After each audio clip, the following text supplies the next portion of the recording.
Նամարկային մաշկից պատրաստում էր նկարներ, շարֆեր, լամպեր, լուսամփոփներ, պայուսակներ, ձեռնոցներ, բանտարկյալների դաջվածքները։ Իլզե Քոչրը մանկության տարիներին հայտնի չէր իր դաժանությամբ կամ սադիզմով։ Նա գերազանց աշակերտուհի էր, մարդիկ նրան նկարագրում էին ուրախ, աշխատասեր երեխա։ Մեծանում է սովորական ընտանիքում, դպրոցից հետո աշխատանքի է անցնում գրադարանում։ Բոլորը նրան անվանում էին մաքուր հրեշտակ, բայց նույնիսկ այդ ժամանակ դևերը գերիշխում էին նրա գլխի մեջ։ 32 թվականին նա միանում է սոցիալիստական Գերմանիային և 34 թվականին ամուսնանում Կարլ Օտ Կոխի հետ,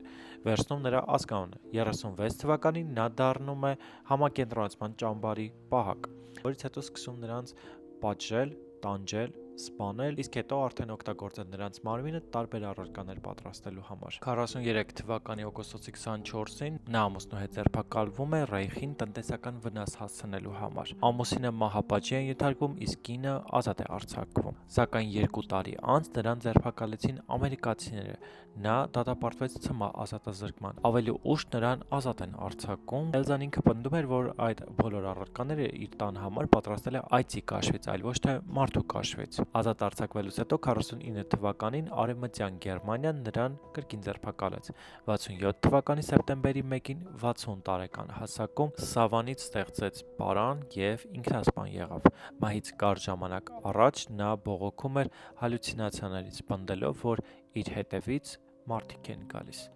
Մեկնաբանություններում կիսվեք, ի դեպ ասեմ, որ այս կինը հանդիսացել է Էդ Գեյնի,